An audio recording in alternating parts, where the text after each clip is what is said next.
Cycle po ang dengue sa ating bansa, 4-year cycle. So sa mataas, bababa rin po yun. So ngayong taon, ang pinaka-importante po para mag-introduce tayo ng ibang prevention strategies. Sapagkat sa isang taon, mawawalan tayo ng opportunity, tataas na naman yan kasi may 4-year cycle. Huwag na nating hintayin po yan.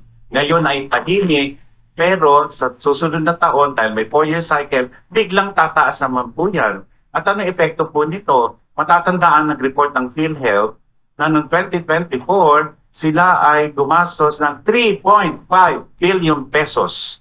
At yan po ay 30% lang ng kabuuang gastusin ng ating bansa sa dengue.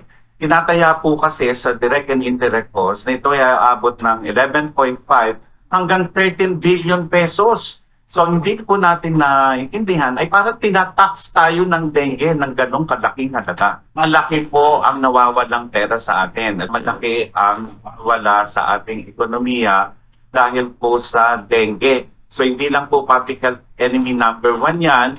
Yan po ay pwede natin pagtulong-tulungan sapagkat hindi na po uubra yung alam nating 4S strategy. Kulang po yon. Maniwala po kayo sa amin. Kami napapasalamat sa mga doktor sapagkat kailangan pag-ibayuhin din ni Sir Wilson yung paggagamot at walang mamamatay.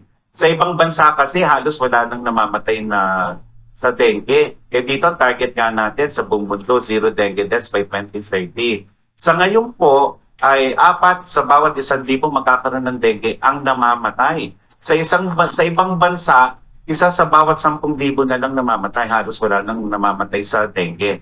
Bakit ganun ang dito sa ating bansa? Kaya ba natin na mapababa pa? Kaya yan po ang misyon ng End Dengue Coalition para nang sa ganon ay magkaroon tayo ng 0 dengue deaths sa 2030.